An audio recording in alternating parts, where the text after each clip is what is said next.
Okay. Hello, my name is Lee Pearce, and today I will be talking through my media ethics presentation. I will be talking through two different categories, first being applied and second being normative. And they'll be on free-to-play games, issues in free-to-play games. The first thing is applied, obviously, and then up there you can just see a quote of what it actually is. Applied ethics is moral issues where, like, what people think is right and wrong. So, say, because there's a few examples on the next page I'll flick over in a minute. It's like death, like euthanasia. So some people think that's right, some people think that's wrong. But there's like moral bits to each side, isn't there? So that's like the main problems with these. So the quote here is from James Chidwell, something like that. And some of the main ones that people have problems with in applied is animal rights, euthanasia, death penalty. That's some of the big ones. The next thing is normative ethics. Again, small quote, what this is.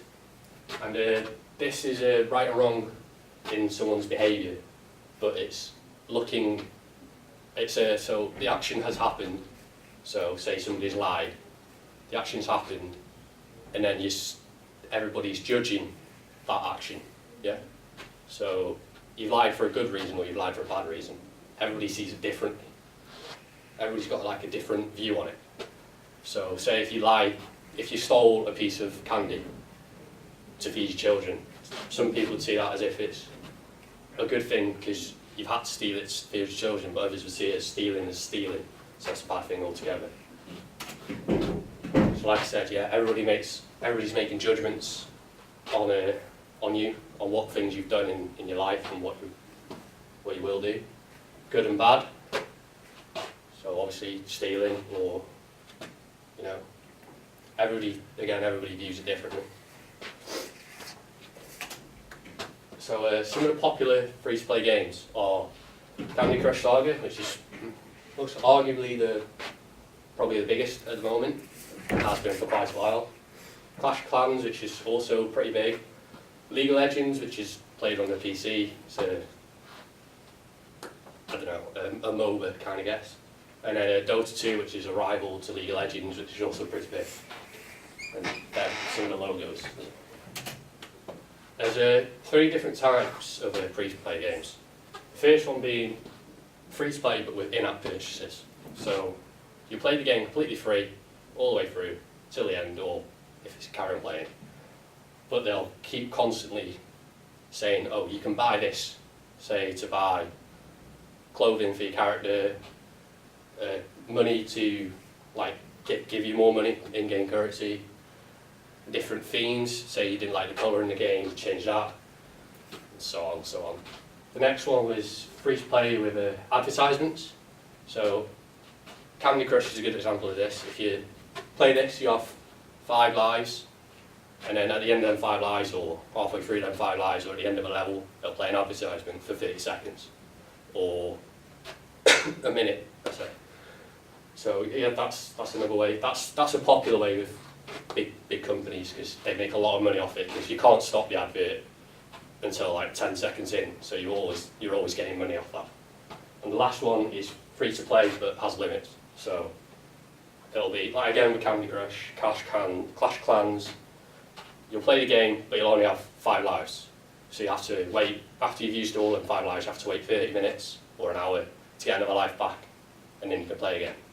So yeah, they're all the different types of free-to-play games. Some of the ethical issues for free-to-play games seen here. The first one is not actually being free-to-play. Like they all say it's free-to-play. You download it free, you play it for free, but they are constantly shoving adverts, getting you to try and buy stuff, saying this you can buy, that you can buy, or it'll only be a trial period of a game, so they'll only give you 2 levels to play, and then that'll be it.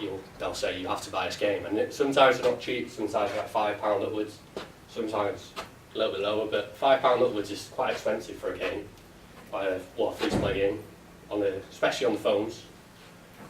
And again, doing that, they're convincing the customer to download the game by saying it's free to play, but in reality, it's not actually free because they're off pushing you to buy it.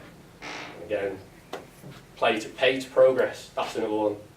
So, say you're stuck on a level on Candy Crush, they'll notice that on the game after like 7 or 8 turns, and they'll say, oh, why don't you buy this hammer, like lollipop stick, I think it is, to smash certain candies to go away. They'll say, why don't you buy this, it'll help you, or buy an extra life to keep you going. And sometimes these games can become very addictive, so people will buy these to carry on playing. And that sometimes makes them addicted to the game. So what they call them in the gaming world is a gaming whale, which is different to a whale, obviously. But a whale is someone who spends a lot of money on free-to-play games, a lot of money. Some people spend thousands upon thousands of these of money on these games a month, and this is where a lot of these free-to-play companies make their money. So like Candy Crush is a good one, because a lot of people, like 95% of something like that, actually play the game without buying anything. So a lot of their revenue comes from those 5% of people who are gaming whales, who spend all their money to try and advance in the levels. Clash Clans is another one. There's millions and millions of pounds being pushed into it from 5% of the community. Usually they're people from Dubai and Arabia and stuff like that. They pay people to play the game for them so they can be on top of the leaderboard. So that's gaming Wales. Excuse me. So yeah, people become addicted to the game, which is a big problem, because if you become addicted, it's just like drinking or smoking. You can't get off it. They'll come back every day to keep playing the game, and that's a big issue now in the gaming world. And it's causing companies to make a lot of money off this, and they're not ashamed to keep doing it, as you'll see in a couple of slides. And a big issue is why they do this. Should games companies be aiming to make money off these people who spend loads of money? So should they be giving you a limit on how much you can spend a month? So maybe £100 at max a month, not limitless, so you can spend thousands upon thousands. And people are really starting to become concerned about this. This is an example. This is from Candy Crush. This is Tommy Parton. Yeah, Tommy Parton, who's the lead designer or game editor for Candy Crush in the year. They came out with an idea in, I guess, 2012 or something like that, of making an impossible level near the end of the game, or right at the end of the game. And they said it was impossible. And it said right at the start of the game it was impossible, right at the start of it was possible. But they still, on the side, where they have all the things to buy, the in-game purchases, they were still there to buy. So a lot of people were concerned that people were going to keep buying these no matter what, even though it was impossible, which they were doing in the end. And a lot of people became angry at this. But there's still a lot of people bought a lot of these in-game items, so a lot of people were spending a lot of money on a level that was impossible, which is not right in my opinion. And and that's it.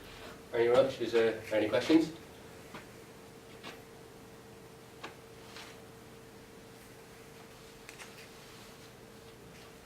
You gave me applied ethics and normative as your, you gave me two branches of contemporary ethics. Yeah. How would you say one of those links into the case study?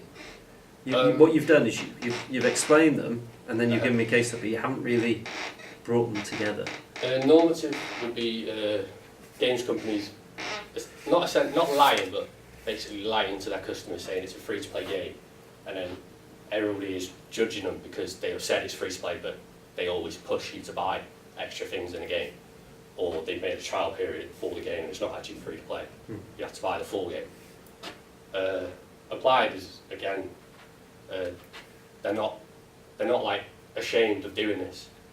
they like people buying their product, even though it's free to play, and they deliberately say it's free to play.